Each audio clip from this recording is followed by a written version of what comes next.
जाता है कि भगवान विष्णु को एकादशी पर्व बहुत प्रिय है और हिंदू कैलेंडर के अनुसार हर साल भाद्रपद कृष्ण एकादशी तिथि को अजय एकादशी का व्रत रखा जाता है। ऐसा माना जाता है कि इस व्रत को करने से व्यक्ति को चक्रवर्ती राजा हरिश्चंद्र के समान ही पुण्य लाभ मिलता है।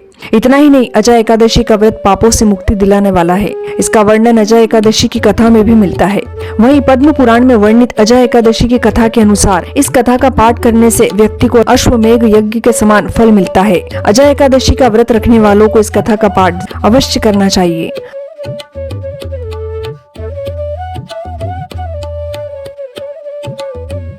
एक बार राजा युधिष्ठिर ने भगवान श्री कृष्ण से भाद्रपद कृष्ण एकादशी व्रत के महत्व के बारे में बताने का निवेदन किया। इस पर भगवान श्री कृष्ण ने कहा कि इस व्रत को अजय एकादशी के नाम से जानते हैं। भगवान श्री कृष्ण बोले, हे राजन, एक चित्त होकर सुनो।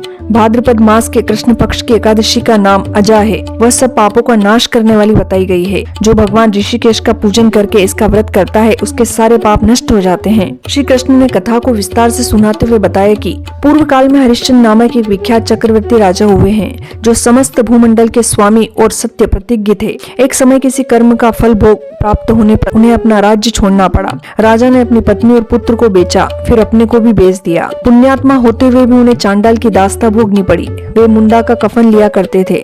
इतने पर भी नृपश्रेष्ठ हरिश्चंद्र सत्य से विचलित न हुए। इस प्रकार चांडाल की दास्ता करते हुए उनके अनेक वर्ष व्यतीत हो गए।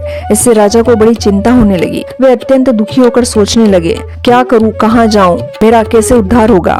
इस प्रकार चिंता करते करते वे शोक के गहरे समुद्र में डूब गए। राजा को आतुर जानकर एक ऋषि मुनि उनके पास आए। वे महर्षि गौतम थे। महर्षि गौतम को अपने पास आता हुआ देख राजा हरिश्चंद्र ने उनके चरणों में प्रणाम किया और दोनों हाथ जोड़ते हुए अपना सारा बुरा समय उन्हें सुनाया।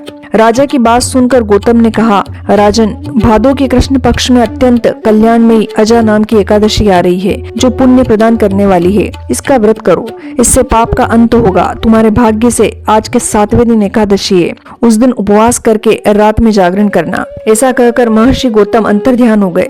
मुनि की बात सुनकर राजा हरिश्चंद्र ने उस उत्तम व्रत का अनुष्ठान किया। उस व्रत के प्रभाव से राजा सारे दुखों से पार हो गए। उन्हें पत्नी और पुत्र मिल गया। आकाश में दुंदुभिया बज उठी। देवलोक से फूलों की वर्षा होने लगी।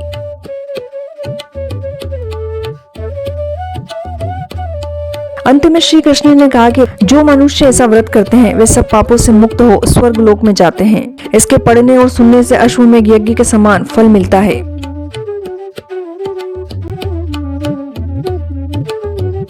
यदि आपको ये वीडियो पसंद आई, उसका कंटेंट पसंद आया, तो प्लीज इसे लाइक, शेयर व कमेंट अवश्य करें। साथ ही सब्सक्राइब करना ना भूलें। जय श्री कृष्ण।